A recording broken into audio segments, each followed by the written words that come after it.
plan was to take the most prominent business people away from the hustle and bustle to a more tranquil place. And so we decided to come to the Magalies. And then everywhere we went, people were telling us about this woman that is a center of this community, Hanelie Hartman.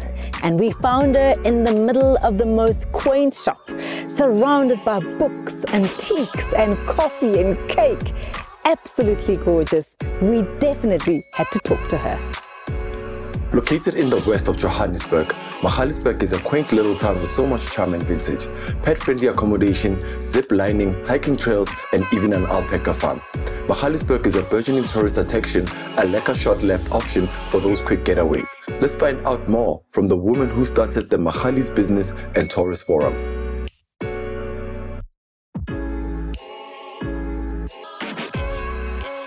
So this is what you sort of wake up to every day, the surroundings of this area. This is all you, right? Yes, I've been living in the area for nearly 35 years. It's a beautiful area. We live on a farm on the mountain, Magaliesburg Mountain, and it is lovely. It's tranquil. I'm going to call you the doyen of the Magalies because you really have a special relationship with this place. And at some point you decided to put everybody together, collect everybody, have a bit of a forum. There are festivals here that you've organized, markets. What is it about this area? How did you fall in love with this area? I used to travel through Magaliesburg when I was in university in Potchefstroom. And at that time, it was a small little one-horse town. Not that it changed a lot, but, you know, and I just fell in love with the little artist shops. And I said, one day I want to start a business here. And that I did. After studying and working for 2 or 3 years, I opened my first pharmacy here 33 years ago in the town of Magaliesburg. And you said it was a one-horse town. It still is in many ways for some of us, right? Mm-hmm. And you have pharmacies, a few, right, in the area. The Lifestyle Pharmacy Group. Yeah. Few pharmacies. Are there people in this area? You see, that's what people, they drive through town and that's what they experience. And that's also one reason we started the forum, is because that's all people see is that strip where you drive through with the trucks and everything. Magalies is much more than that. As you can see, the nature, tranquility, there's lots of guest houses, restaurants, places to see. It's not that strip only. And that's what we're trying to tell people, to show people. And so when you decided to start the forum, what were you hoping to achieve with this area? You know, we are so close to Pretoria, Johannesburg, Rustenburg, less than an hour. It should be a tourism hub. If you look at places like Dalstrom, you know, they always use that as example, but people have to drive 3-4 hours to get there. Yeah, you can go for a day or you can spend a few days. Yeah. So close. Yeah. And I mean, I'm curious about how you married your medical background to being this custodian of this incredible area. How did you find the balance? Where did you find the marriage? Yes, the medical background is quite rigid, I would say. You know, there's rules, there's confined space you can operate in.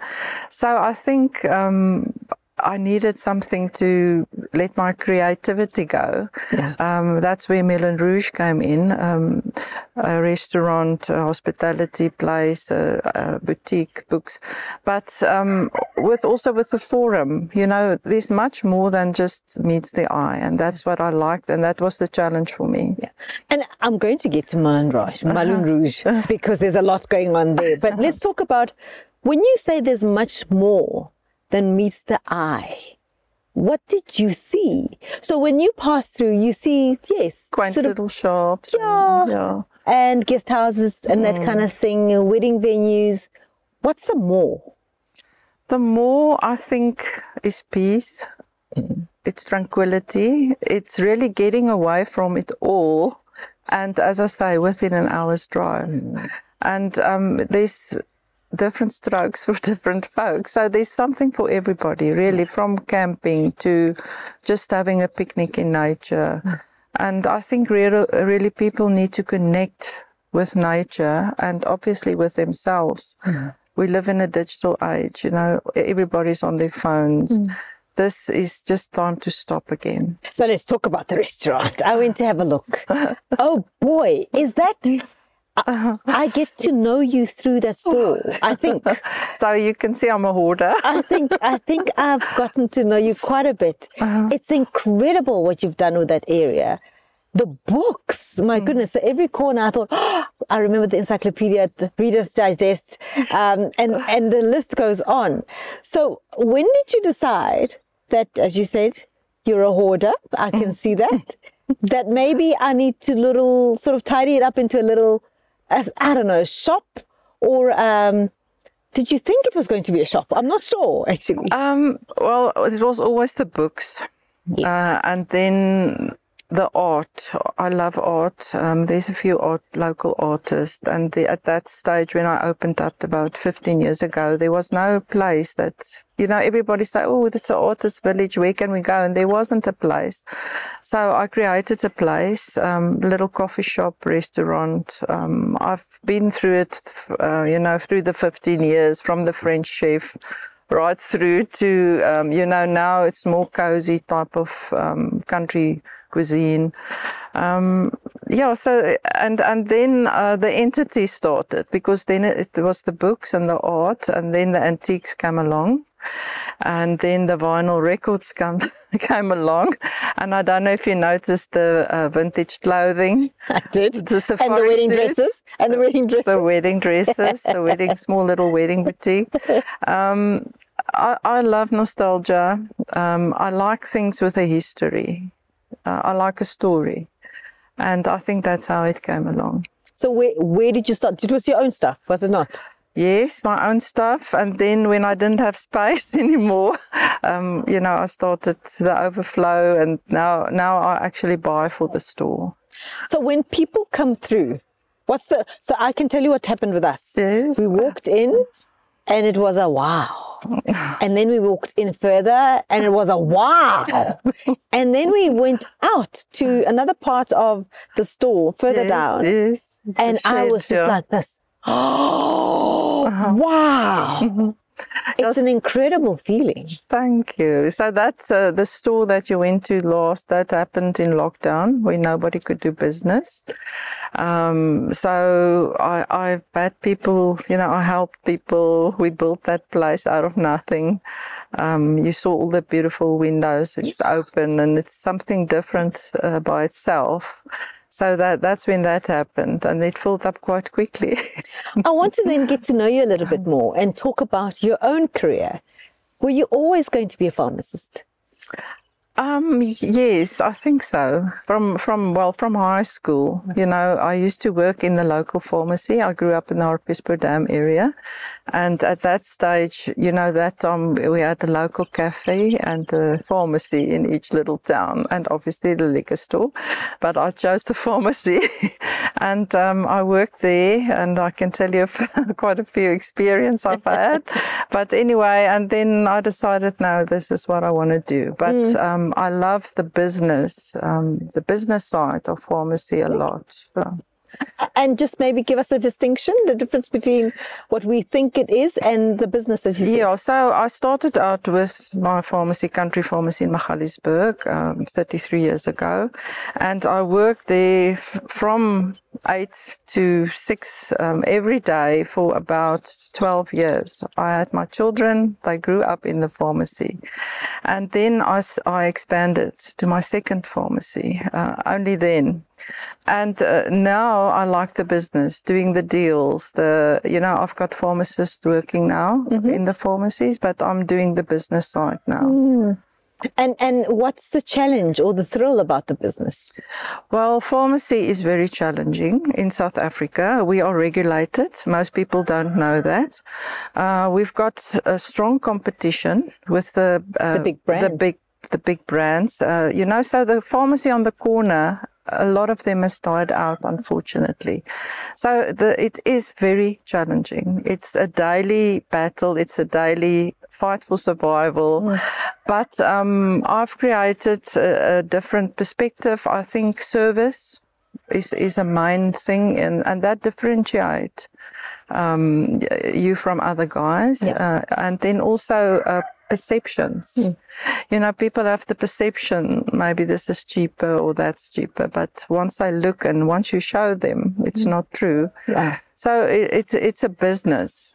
So you've got the restaurant, which is just absolutely everything. It's a restaurant, it's a bookstore, it's all these wonderful nostalgic things. You've got the pharmacy, right? Pharmacies. Yes. And then COVID hit. How did that impact on your business? Yes, to me, COVID was a time of extremes, and I think that's for everybody. My restaurant, Melon Rouge, and everything around it closed down completely for 7 months at a time, actually twice. You know, it was a short period of opening again. And then on the other side, it was to the most other extreme. We are used, you know, you're used to your business for so many years. Example that I've used is masks. No retail pharmacy carried masks. Masks were used in a theater situation. That was it. Maybe somebody flying somewhere you will order one, but it's nothing you kept. Then all of a sudden you had to wear them. We made masks. The community, we gave it away.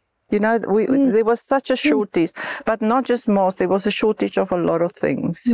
It was uncertain times. People were very ill. The staff was scared. You had to motivate them. You had to keep the spirits high. You know how it was. It's actually a surreal thing. If you look back, you can't think that we went through that. But it was very challenging. And for a clinician, how did you make sense of what was going on? Very difficult. You know, it's not something you were trained for. It's not something you planned. All of a sudden, we have to do things that's completely out of our scope of practice. We started doing COVID testing. There was a need. People queued up. We started with immunizations where the need was. So it was a totally different shift in the practice. Has that reignited something in you as I said, as a clinician, as a pharmacist? Did something come out of that environment of people being so sick? And I suppose opportunities. Well, I'm scared to say that because I think it was for people in the medical field. Something new was going on, something to be learned was happening.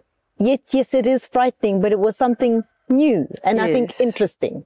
It was very interesting, especially with the two sides of COVID. You know, then people don't even speak to each other because this is the one opinion, that's the other. So I try, and my business has tried to keep to a medical perspective and a scientific perspective. But, you know, as you say, it's difficult to say opportunities came out of it, but it changed our way of thinking. And it definitely changed mine. And I saw that the need, you know, people, especially in a small community, they always think things in town is better. You know, if I go to Sandton, I would find a better dress or whatever. It's not always true. And what COVID did for our area is people look at each other again, because you couldn't drive there to go and buy that. So they came, maybe they went to the bigger pharmacies in town, and now they have to come to me, and they started to know us, and they saw what we did, and relationships were formed. And we also learned that people actually have a need other than just going, you know, asking for medicine, buying it, leaving. Diagnostics, it's a huge thing, and we can help. You know, a few years back, you couldn't get your own blood test results. Your doctor must give it to you. I'm totally for it, that it's your test results. You should know it, you should see it. You don't even have to consult a doctor. And I think that's also a market I'm tapping into, to cholesterol testing, you know, that type of prevention of illness.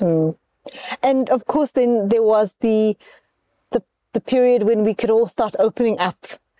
And unfortunately, there was also a lot of loss. Yes. At the same time, loss of jobs. You know, you said your restaurant had been closed 7 months at a time, Yes. twice. And that must have had some effect on the staff, on yourself, on the community around you. Yes, you know what? I was lucky. We kept everybody employed. The government helped us a little bit with the UIF funding. But what I did, I moved my staff to the pharmacies, because there now I was short-handed. Because now and although it's not their field, they also learned a lot more, and you know, they saw more, and some of them actually went into that direction instead of the restaurant. So I was lucky to, you know, I could have been able to accommodate my staff. So upon reflection, I mean, the decision as a young lady who used to pass by this area and think, well, maybe I will settle here. Would you do it differently? Would you still settle here? You know, I can't see my life turning out anywhere else. My last pharmacy I've opened in Hermanus. So everybody says, oh, now you're going to move to Hermanus, and, you know, everybody They're scared to lose you. But no, my heart is here. I can't see my life turning out anywhere else. You know, my children grew up here. My life is here. And my biggest question now is, which is what I ask everybody else. If you know what you know now, what would you do differently? You know, I think when I was young, you don't know anything. So you step onto waters that you actually don't have an idea. You're very brave. And so what do you wish you knew? Yes, so that's a good thing. That's a good thing, I would say. But I think more knowledge when I set out would have saved me a lot of years, because now over the 33 years, that was my university. Because once you left university or leave university, I mean, that's just the start. You know nothing. Normally, then you start learning. Life teaches you, and I think you know, if be more ready for the challenges, it will save a lot of time. You couldn't get yourself ready, though, could you? You can't, but there's ways. So for if it's an entrepreneur, and I tell that to my kids, they don't like it, but I would say, use somebody else's money to learn. If you want to open a shop, first work in the shop. Go and work in the shop, see what's working, what's not working, and you earn a salary. So for me, that's an easy way. You can't, I would also say, don't chase money. Chase your dream. Chase your passion. The money, the rewards will follow. That's what I would say. Hanneli, thank you. Thank you very much. And I'm assuming the passion is actually what's gotten you here, what has been more rewarding, as you said, than the money. Yes, well, they should go together. You know, another thing is what I would suggest is no debt. You know, it's so easy to make debt. And also, once your business is going well, you know, people start buying fancy cars and they don't look after their businesses. For me, it was a challenge, because when I opened my second pharmacy, and even Melon Rouge, it takes your focus away from your first business, and that's when the danger comes in. So you must never, you know, you must keep your finger on the pulse of your business and make sure you can control them if there's more than one. Cut.